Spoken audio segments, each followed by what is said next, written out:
time for some level 7 shenanigans. Before I get too busy with this, I should explain one thing about the switching to Bikdark. Basically, since it required me to pick up the blue ring, technically I should have skipped that.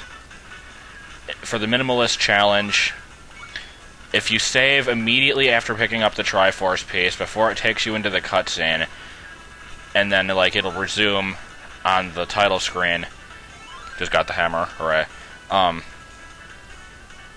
Yeah, if you do that, you can skip getting the blue ring, and then technically you'll never switch to Bikdark, which messes with the plot. And also, if I had done that, it would have made the playthrough a lot lamer for the people watching, so that's why I didn't do that.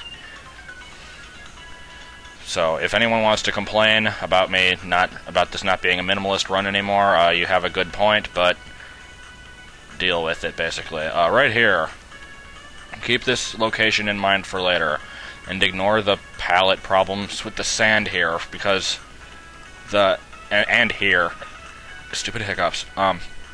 These are supposed to be teleport pads, and these look like BP logos. But, those are there so you don't have to walk for, 8 straight screens to get around the building. But anyway, the palette problems are just because, the animation on the water and the laser beam, you can't animate on any C set except for that one, which didn't match with the rest of the sand. But whatever, it's not that big of a problem. Anyway, here's a computer, which downloads the map. Hooray. Or prints out the map, you know what I mean. And of course, it prints it out on old parchment. I always thought that was pretty funny. And I probably should be hitting the continue key to get back, but whatever. Anyway, this... You can probably see from the map, this is a very, very large level. And the graphics are stolen from Dr. Wily's Revenge. Speaking of that, do you remember the question mark dome from that level? Because this level is nothing like that, because that level was incredibly annoying. This one is only sort of annoying. And it's not as big, and it's not as difficult to get around. It is very frustrating for most players, though, because it's a lot harder than anything else in the game so far. And here is a trap, which I activated for absolutely no reason. Yeah, you gotta hit the other button there to make that wall go away, and then everything will be wonderful again. Could fall in some of those pits, not gonna do that. I'd rather do things in the order that I want to do things. Wow, that was a terrible statement. And, I have absolutely no reason to be fighting these robots either, which, by the way, I still think they look kinda goofy. I'm not totally happy with the way they came out. The P-Hat robots I like a lot, though. Anyways, gotta blow that waffle up, and here's where a lot of people get stuck. You can push this block. There's a lot of perspective problems with these basements, with these blocks, because, sometimes it looks like the boxes are stacked, and sometimes it looks like they're next to each other, but with a really bad perspective. But whatever. Just assume most of the time that they're just sitting next to each other. Yeah, those really are bad graphics. I don't know why we went with those. Let's see, what's this computer say? I don't remember which one this is. You get a free super bomb now, that's always nice. Log 4. Sure, let's go ahead and read these out of order. The hammer I stole from the shopkeep. I told you that was going to come back later. It's a very minor plot point, but the person who's writing these log entry things, the name of which has not been said yet, stole the hammer from that guy and put it in the shed, as it said. That's in case you didn't find it, I guess. I don't know. Yeah, this level has a backstory to it, which is kind of unique. None of the other levels have a backstory. But anyway, I gotta use the super bomb, blow this up, get back. Nothing too exciting there. It's pretty much the repeat of exactly what I just did. But whatever, you gotta do it. And also, if you haven't noticed yet, the hammer animation is in fact screwed up.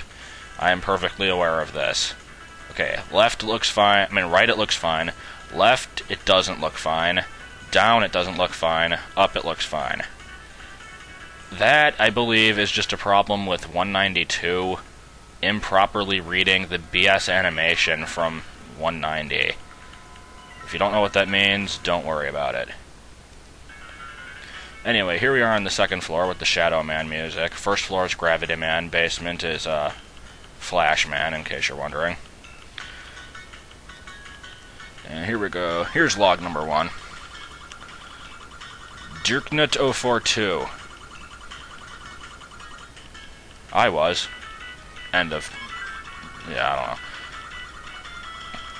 know. As I said, we got some backstory here. It's kind of. This was basically like an. I always want to say homage, but apparently it's pronounced homage or homage. Whatever. It's an homage to the scans from Metroid Prime. And there was laziness there with psi-phi in 2 different lines, but whatever, I was out of space. So yeah, Ganon made a robot, and the robot went berserk just like in The Matrix, basically.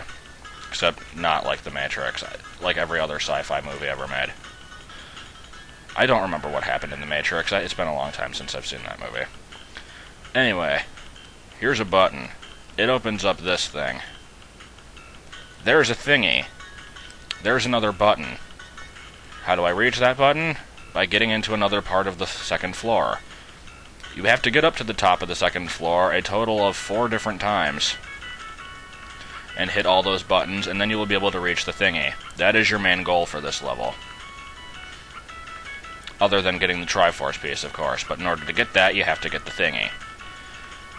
If you paid attention to the graphics on the thingy, you might be able to figure out what it does. And some of the log entries later on will also explain what it does, but we haven't gotten to those yet. Anyway, could go in that staircase. There's a certain spot I'm looking for. I think this is it. Maybe it wasn't. I don't know. There's a heart piece. There's also money down here, which I'm not going to get. Anyway, yeah, this is like a sort of a hatch on the floor, and it has a broken handle, which means that you can't go back in it. Anyway, this button you gotta hit, get rid of that, and then you fall back in the pit. Then you gotta get out of the pit again.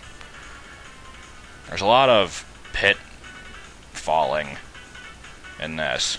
But unlike Super Pitfall for the NES, not everything has to be done completely blindly without any hints. Only most of it does. So yeah, this part right here is basically just a big old block maze. And there should be something else down here that I can reach, so instead of taking that ladder, which leads back to that room I passed through earlier, the one with like the doors on all 4 sides and the hatch, I'm gonna try and find that other place. I think it's on that far right screen. Where is that thing?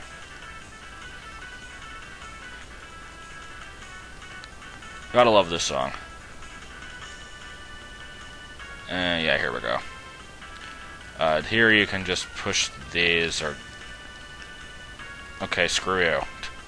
I don't know what I'm supposed to do. I only made the game, I don't know anything about it. Log 6. So we've seen 1, 4, and 6 so far. My plan. What plan is that? You don't know yet. Ooh, this is actually a new one. Keep that in mind. 6 keys hidden in a submerged cave. He's gonna have to develop technology to cross over the water, because, you know, you can't use, like, a boat or anything. Stupid robot. But whatever, that used to be a complete non sequitur, and so I changed it to be something that's actually relevant and tells you that you need to find 6 keys in level 8, which is the submerged cave. Anyway, if I hurry, I might have just enough time to hit the next button, so let's see if I can find where I'm supposed to go here through this labyrinth of a level. Like I said, it's not as bad as in Dr. Wily's Revenge, but it's still a bit confusing. And, yeah, I want to go this way. Wait, no I don't. Then that leads to a dead end. You want to go this way. Hoot shot over the pit. I like incorporating the hook shot into this place. It's probably my favorite item in the game, and it's kind of underutilized, so I made sure to use it a lot. And I'll check that computer at the start of the next segment, because I'm a little short on time here. Gotta get up, hit the button. Actually, I might have just barely enough time for it, except I really don't think that I do. So, ignore that statement. The pathway to the item in the middle has now been halfway opened up. Let's see how much more of this level we can get through next time. I probably won't finish it then. So, see you next time for looking at this computer and then doing more stuff. And getting hit by P-hats.